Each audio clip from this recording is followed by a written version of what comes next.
ఈరోజు 23వ తేదీ ఆగస్టు 2025వ సంవత్సరం చంద్రబాబు గారు కూటమి ప్రభుత్వం స్థాపించి ఏర్పాటు చేసి దాదాపు 15 నెలలైతే ఉంది.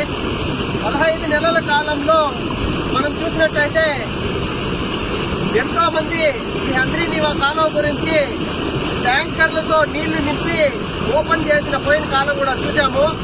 కానీ నిజమైన ఎత్తిపోతల పథకం ద్వారా హంద్రీనీవా కాలువకి నీళ్లు వదలడం, అలాగే పలమనేరు నియోజకవర్గం మరియు గంగవరం మండలం పత్పత్తురు గుండుగల్లు పంచాయతీల మధ్య బొమ్మనపల్లి గ్రామం నందు ఈ కాలువ ప్రవహిస్తా ఉంది. ఈ రోజు పత్పత్తురు గ్రామంలోకి అక్కడ లిఫ్ట్ ఇరిగేషన్ మోటార్ల దగ్గరికి వస్తాయి. నీళ్లు ఆల్రెడీ అక్కడికి చేరిపోయాయి. అయితే ఆ మోటార్ల ద్వారా కుప్పం నియోజకవర్గానికి నీళ్లని తరలించే ఏర్పాటు త్వరితగతిన చేసిన చంద్రబాబు గారికి మా ప్రాంత ప్రజలు మరియు కుప్పం ప్రాంత ప్రజలు ధన్యవాదాలు తెలుపుకుంటున్నారు. అలాగే ఈ నీళ్లంతా కూడా ట్యాంకర్లతో నింపిన నీళ్లు కాదు. ఇది వేగం చూడొచ్చు, ఈ సౌండ్ చూడొచ్చు.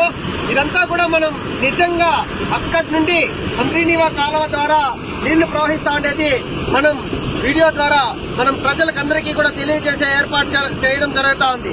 అయితే ఇంతటి పెద్ద ఎత్తున కార్యక్రమాన్ని పూనుకుని మొత్తం కాలువ మొత్తానికి కూడా సిమెంట్ చట్టాలు వేసి ఏ మాత్రం ఈ ప్రోగ్రామ్ లో మనం డ్యామేజ్ జరగకుండా ఎక్కడ ఏ నీళ్లు వదిలినా కూడా చివరి ప్రాంతానికి ప్రతి బొట్టు చేరే విధంగా ఇంత పెద్ద ఎత్తున కార్యాన్ని తలపెట్టిన కూటమి ప్రభుత్వ నాయకులందరికీ కూడా ఈ ప్రాంత ప్రజలు మనమంతా కూడా కృతజ్ఞతలు తెలుపుకోవాల్సిన అవసరం ఎంతైనా ఉంది.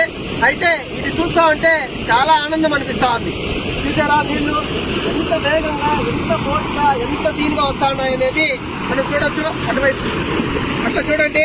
ఇదంతా కూడా మనం చూస్తా ఉండేది పత్పత్తురు మరియు గుండుగల్లు పంచాయతీల మధ్య ఉన్న బొమ్మనపల్లి గ్రామం నందు చిత్తూరు జిల్లా పలమనేరు నియోజకవర్గం గంగవరం మండలం పత్పత్తురు మరియు గుండుగల్లు గ్రామాల మధ్య ఈ నీటి ప్రవాహం ఇంత వేగంగా జరుగుతా ఉంది.